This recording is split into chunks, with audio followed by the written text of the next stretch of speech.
عليك الحجة من الحسن عليه الصلاة والسلام صلواتك عليه وعلى آبائه في هذه الساعة وفي كل ساعة وليا وحافظا وقائدا وناصرا ودليلا وعينا حتى تسكنه أرزك طوعا وتمتعه فيها طويلا يا رب محمد وآل محمد صل على محمد وآل محمد وعجل فرج محمد.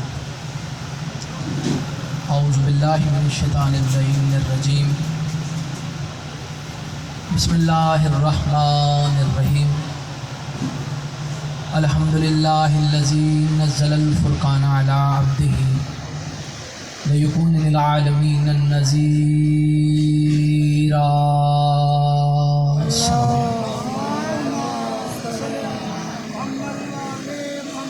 والصلاة والسلام علی التحیات والاکرام وعلى من ارسله شاهد ومبشر ونذيرا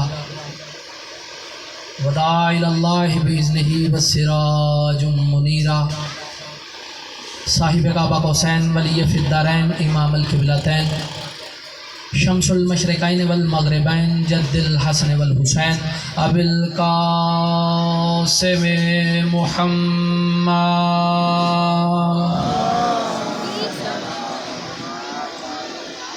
وعليه الطيبين الطاهرين المعصومين المظلومين المنتجبين المنتخبين الذين أذهب الله عنهم الرجس وطهرهم تطهيرا.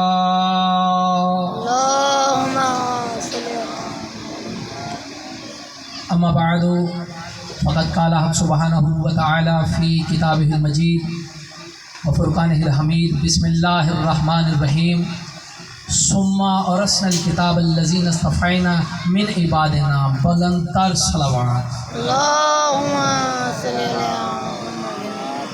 نعرہ تکبیر، نعرہ رسالت، کل ایمان علی حق، نعرہ حیدری، حسینیت، یزیدیت، پاک سیدات دشمنات لعنت، حق کے سیدہ کھانا لیاں لعنت، باواز بلند تر صلوات.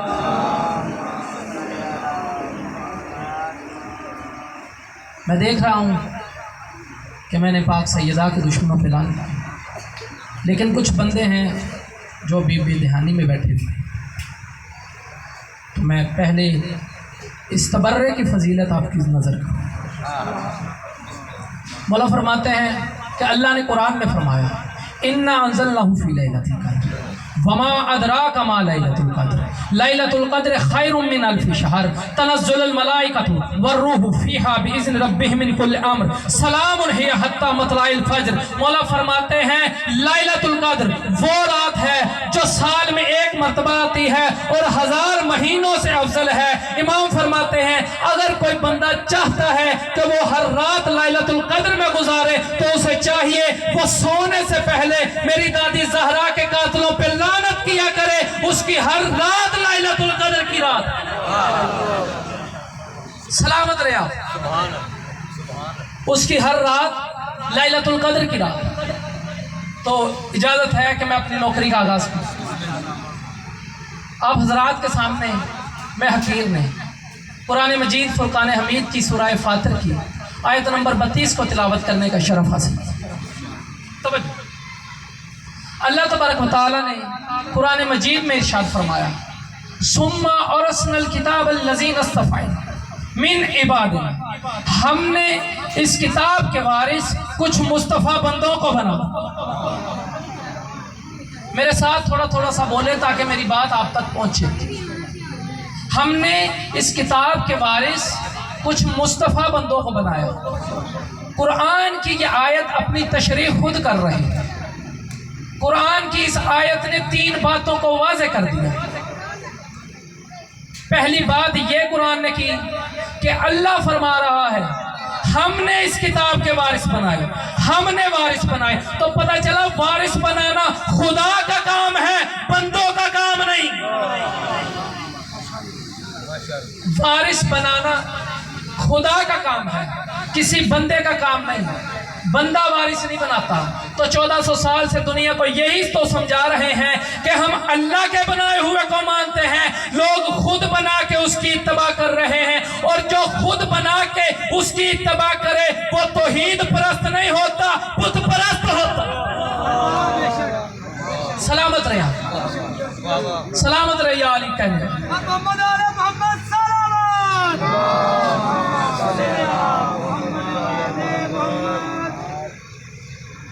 ہم وارث بنا.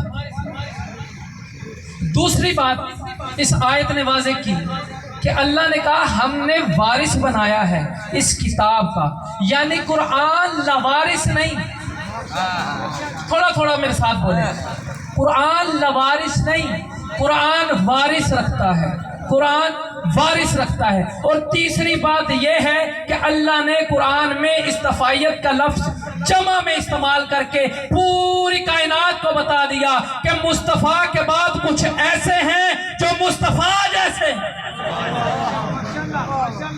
سلامت رہے جو بولتے ہیں, اور جو بول رہے ہیں وہ میرے لیے نہیں بول رہے, وہ اپنے لیے ہی بولتے ہیں. اس لیے کہ مولا فرماتے جو ہمارے ذکر میں بولتا ہے وہ کسی پہ احسان نہیں کرتا. جو ہمارے ذکر میں بولتا ہے اس دنیا میں, پھر ہم آل محمد اس کے لیے وہاں بولیں گے جہاں کسی کے بولنے کی طاقت نہیں ہوتی, جہاں کسی کے بولنے کی طاقت نہیں ہوتی. تو قرآن لوارث ہے, اور قرآن فرما رہا ہے یہ وہ کتاب ہے, ذالک الکتاب لا ریب فیہ ھدی للمتقین, یہ وہ کتاب ہے جس میں کوئی عیب نہیں, کوئی عیب نہیں. تو میں کہتا ہوں جب وارث کتاب میں کوئی عیب نہیں تو وارث کتاب بھی وہ ہونا چاہیے کہ جس میں کوئی عیب نہ ہو, معصوم ہو.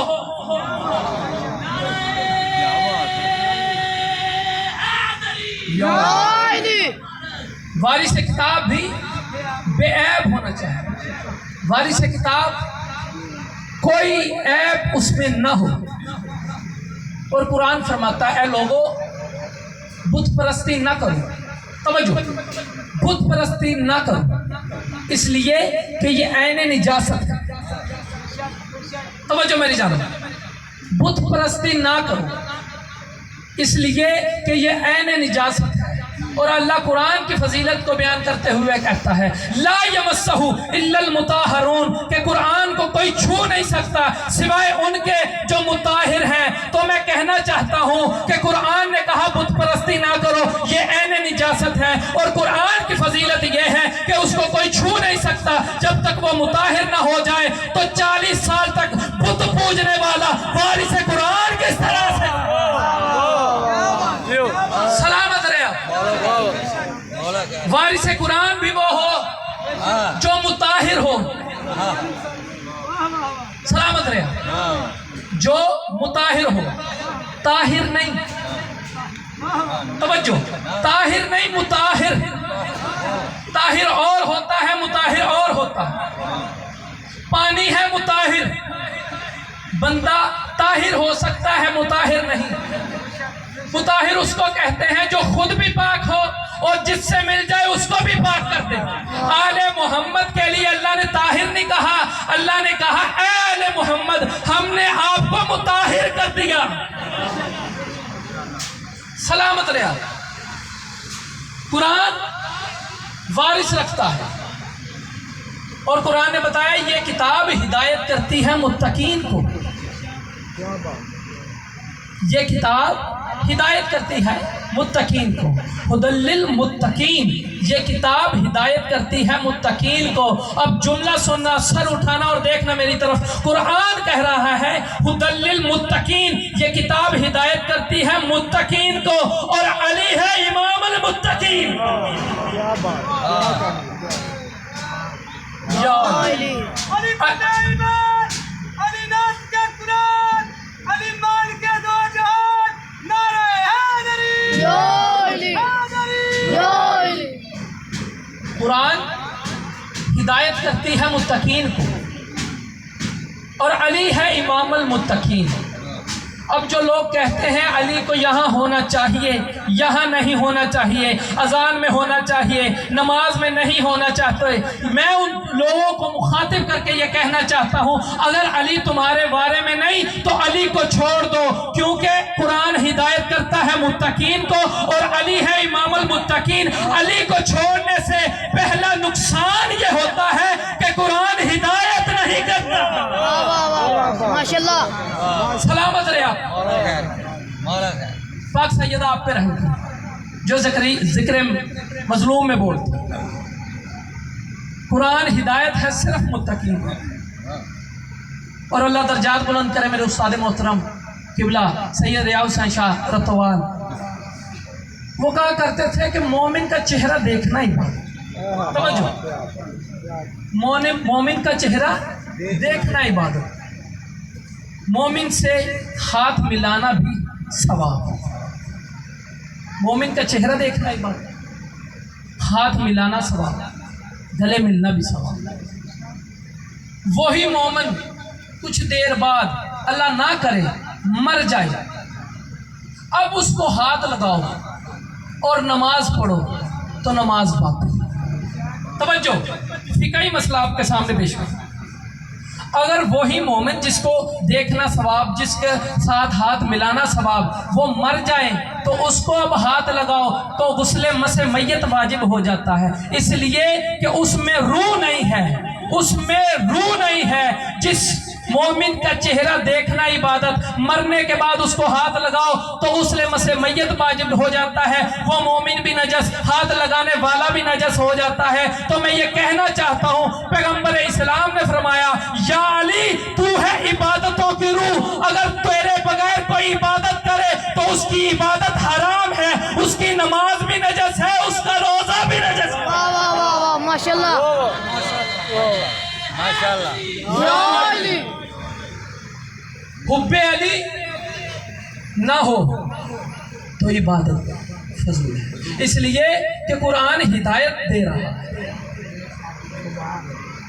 ہدایت ہوگی تو نماز پڑھے گا، ہدایت ہوگی تو روزہ رکھے گا۔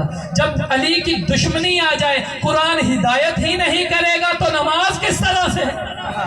کیا کہنے، کیا بات۔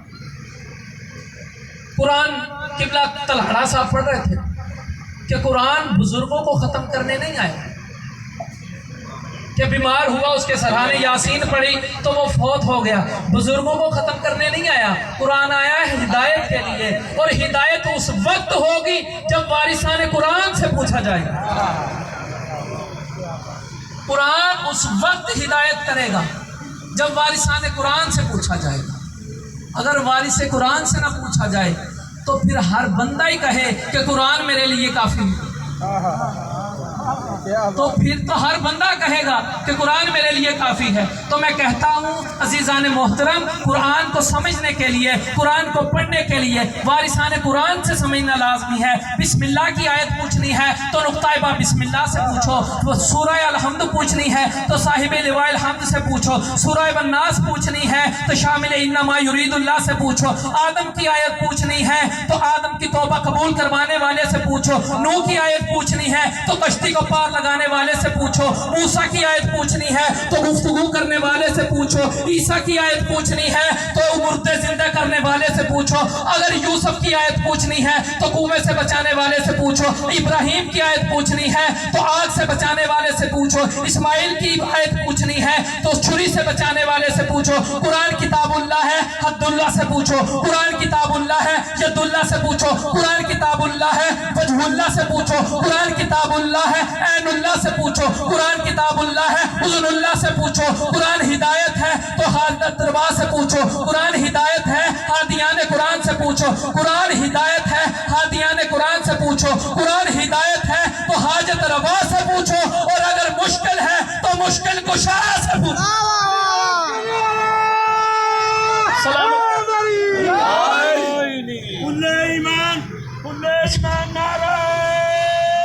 حیدری یا علی۔ محمد آل محمد صلوات۔